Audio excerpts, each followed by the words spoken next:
This is the story of an extraordinary invention gone terribly wrong.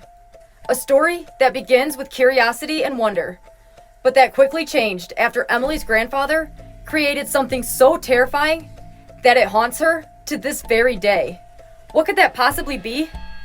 Well, you guys are going to have to stick around to find out. Emily's grandfather was an inventor.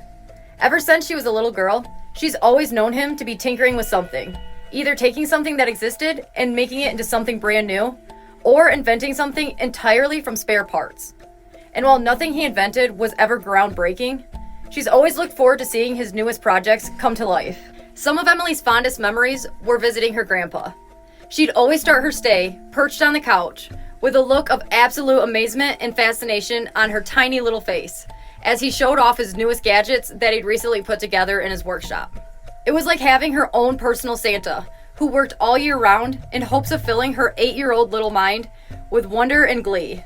Her older sister, Andrea, was always just as excited too, no matter how hard she tried to hide it. When Andrea was just 4 years old, she encountered a rare illness that robbed her of her hearing, thrusting her into a world of silence. It was really tough for her to overcome this, but she grew up fast, learning how to read lips and get by in a world that suddenly went quiet on her.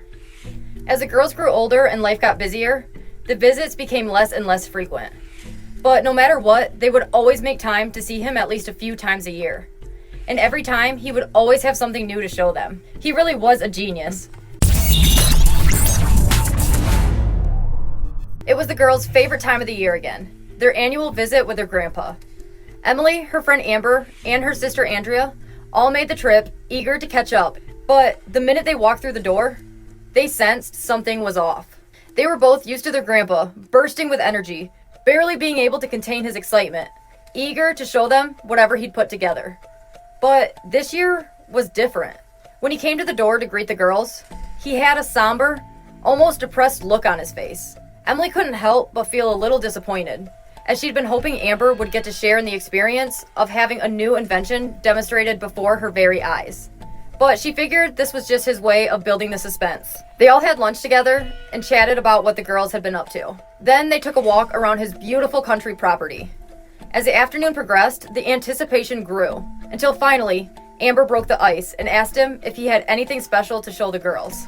She asked this, already knowing the answer to her question, since the girls remember talking on the phone with him a few months before, and he was completely enthralled with his newest discovery. But when Andrea pressed him about it this time, he looked a little nervous. She had honestly never seen him tense up like that before.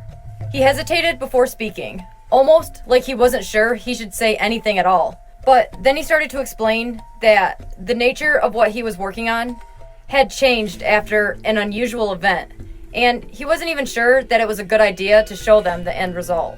I don't care who you are, when somebody keeps something from you, it only makes you want to see it 10 times more.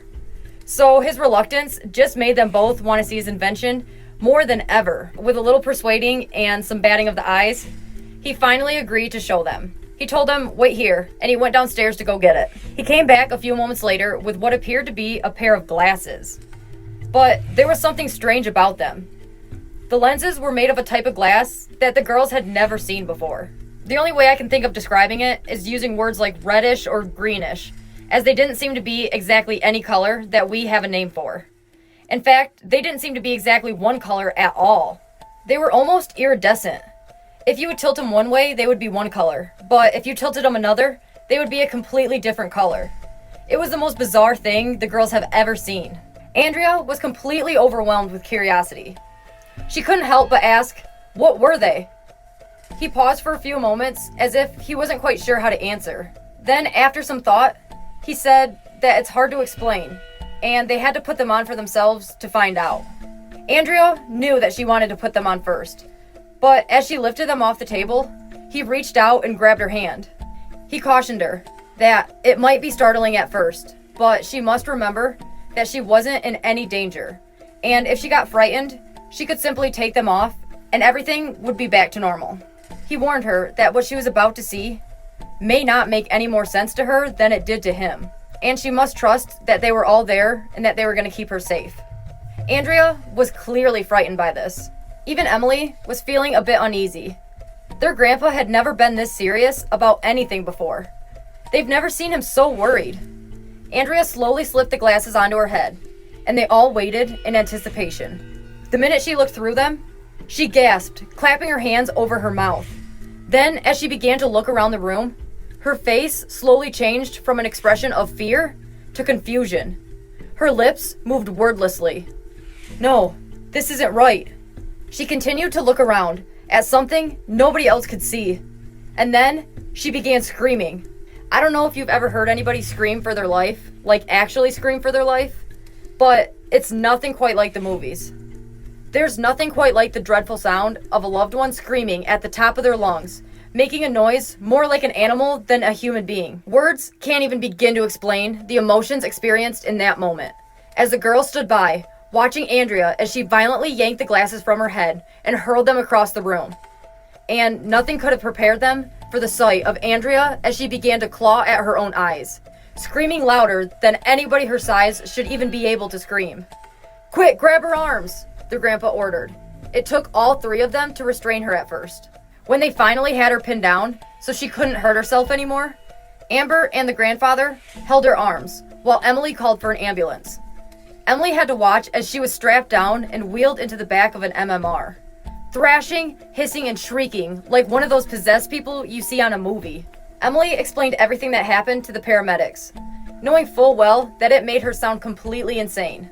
The staff were obviously doubtful, if not outright disbelieving, until they tried to restrain her themselves. It got to the point where they had to call in a specialist, since nothing less than tranquilization could stop her sister from trying to harm herself while screaming on the top of her lungs. After Andrea calmed down, Emily went back to the grandpa's house to try to figure out what happened. She discovered that the glasses had supposedly gone missing, which made proving what happened completely impossible. And it wasn't until almost a year later, long after Emily's sister had been committed, that their grandfather finally confessed that he destroyed them. He said even if he gave them to the doctors, having them wouldn't have helped. Honestly, it would just put more people at risk of putting them on, out of sheer curiosity, and possibly ruining their lives too. After she thought for a minute, she really couldn't blame him for that. They both sat in silence for a little bit, until she built up the courage to ask, what did her sister see that day? What drove her completely mad? He stayed quiet as he stared at the ground, tears forming in his eyes. Then, for the first time in her life, Emily raised her voice to him, angrily demanding to know, after all this time, just what had driven her sister to the state that she was in. What could have affected her so deeply, so profoundly, that she was now no longer even recognizable as the person she'd grown up with. He took her to his workshop and began digging through the bits and pieces of half-finished projects that have now been long deserted, never to be worked on again. After some rummaging around, he produced 2 pieces of glass similar to the ones that had been fitted into the glasses. He told her that there wasn't any way to describe it without sounding completely insane. He said if she really wanted to know, then she had to see it for herself. But he begged her not to do it. He told her that knowing wouldn't make any difference. And turns out, he was right. Emily held the glasses up to her eyes, and in an instant, everything changed. Instead of it being just them two, there were now dozens more in the room with them. But they weren't people. They were pale and emaciated, hunched over and dressed in dark clothing, with black lips and wide lidless eyes that almost seemed to bulge from their skulls. Their mouths were full of hundreds of thin, sharp teeth, and their fingers were grotesquely long, and they ended in dark and viciously pointed nails. As they walked around the room, they drug their arms, scraping the nails along the floor.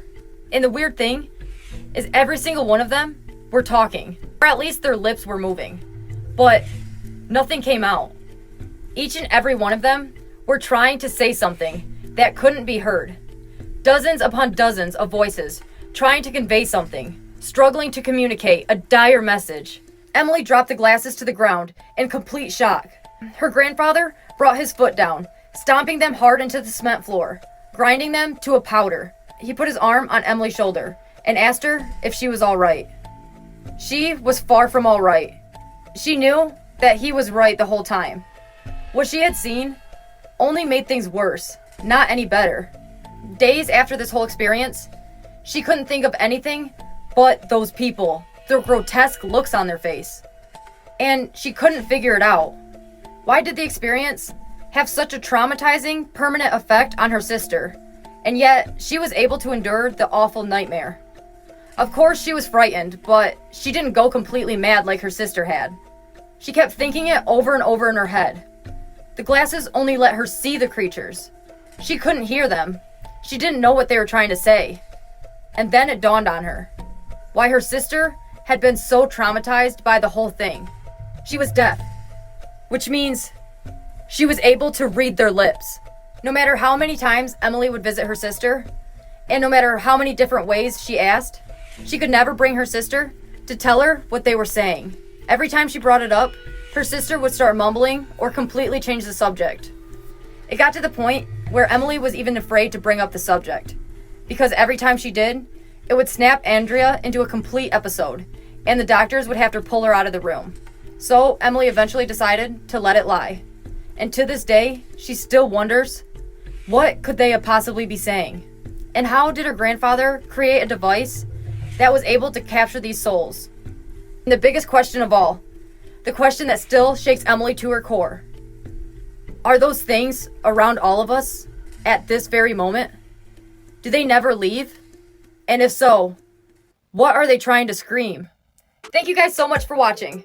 Don't forget to leave a comment letting me know what you guys thought of this video. And if you enjoyed it, make sure to smash that like button and share it with a friend. I checked into my analytics, and over 80% of you guys are currently not following. So if you want to make my day, then slide on over and follow Lady Legend. Thanks again, guys, for all the support and all the love. You guys are amazing. And as always, stay tuned, because I have a lot more mind-blowing content on the way.